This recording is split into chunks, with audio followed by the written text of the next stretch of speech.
Hello everyone, so today we're going to be going over how to use the reports page on Cover. The reports page can be found under the Insights icon. So we're going to go and we're going to click over to there, and we'll see that we have these three options. We're going to click on View Reports, but before we do that, we want to make sure that we have the correct day selected. In Reports, we have a series of helpful reports that help you manage your facility.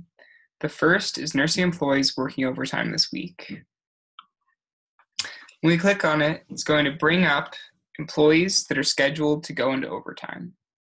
It's going to give us the list of employees, how many hours they have already worked, how many hours they're scheduled to work, and how much overtime they will incur because of it. So for example, Sean Carroll has worked 12 hours, will work 40 hours, so he has a total of 12 hours of overtime. If we click on his name, we can see the different shifts that he's working. If we want, we can click Reassign Shift, and it will bring up options of other employees to give that shift to.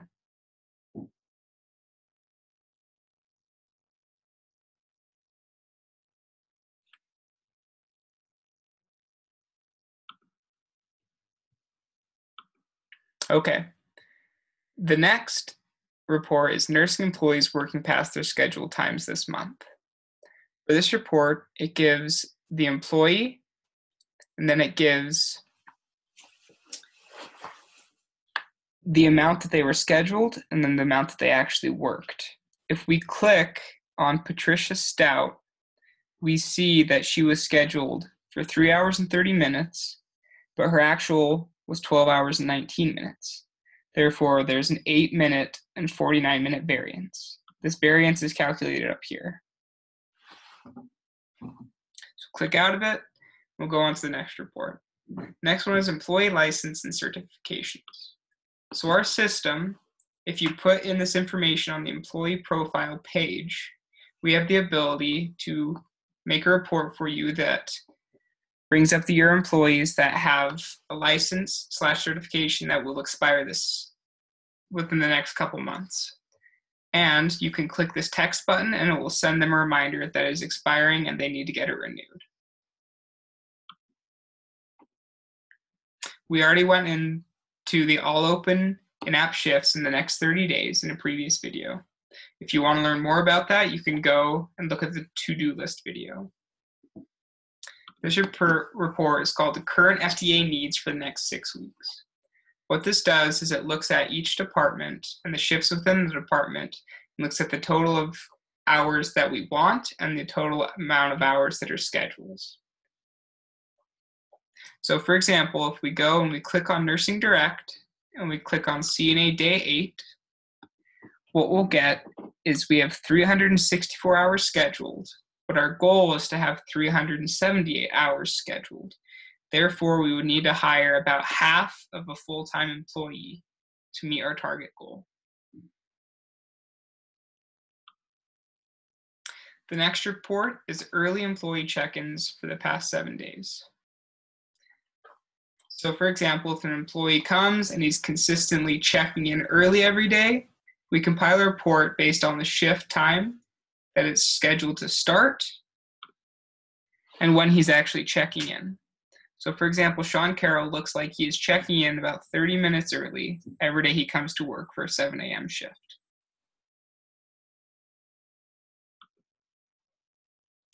We can look at tardy employees for the past 7 days. Click on Alexis Pack, we can see that her start time, 7 a.m., her check-in was 8:54 a.m., therefore she was an hour and 54 minutes tardy.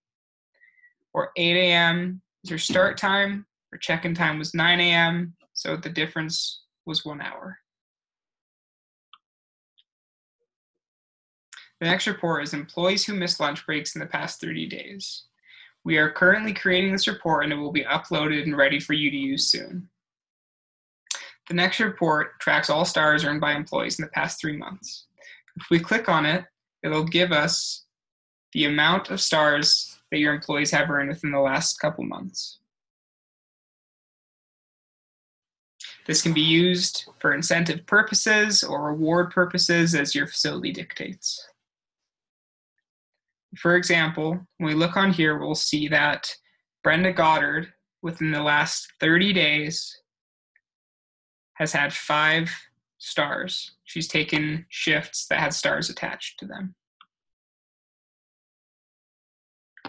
Okay, the next report is all employees with perfect attendance in the past 30 days.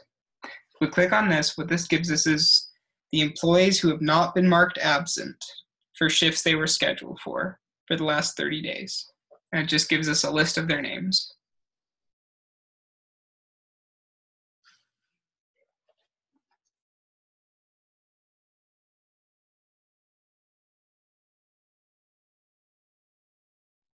Okay. The last report we will look at is all employee absences in the past 3 months. What this does is it just gives a general amount of absences that have been tracked for these employees. It doesn't give a breakdown of the specific type of absence. If you want to look at the specific type of absence, that can be done on the management app. That's it for this video. Thank you.